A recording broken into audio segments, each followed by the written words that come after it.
rehberim, evrende semak dönerim. Açın kapıyı gireyim, gönül bak cemali Ali, gönül bak cemalim Ali.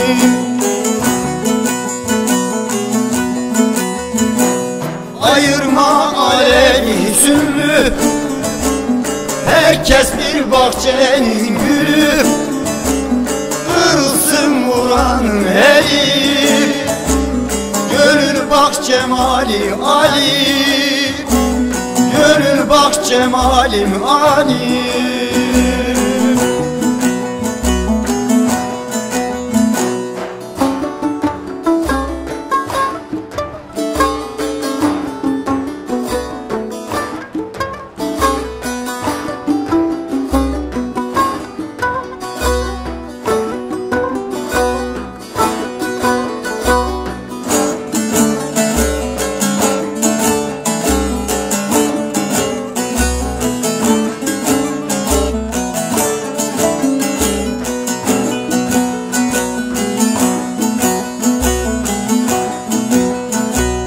Söyle gönüller şahına, yüz süreyim dergahına.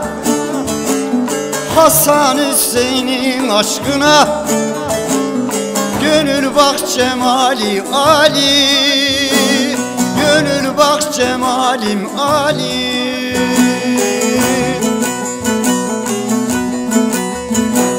Ayırma alemi sümbü, herkes bir bahçenin gülü.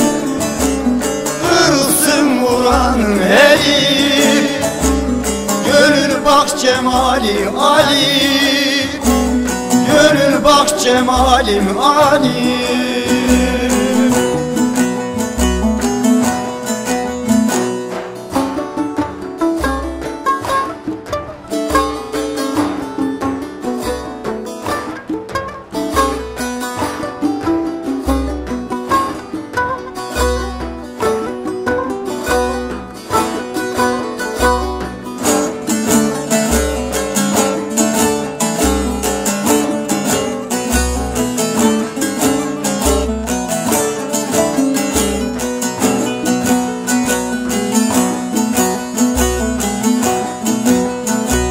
Yol sürerim iman eyle, lokmamızı kabul eyle.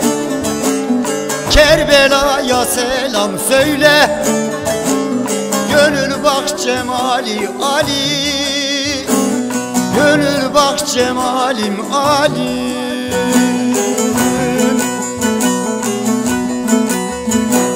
Ayırma alemi sümbü, herkes bir bahçenin gülü. Kırılsın vuranın eli, gönül bak cemali Ali, gönül bak cemalim Ali.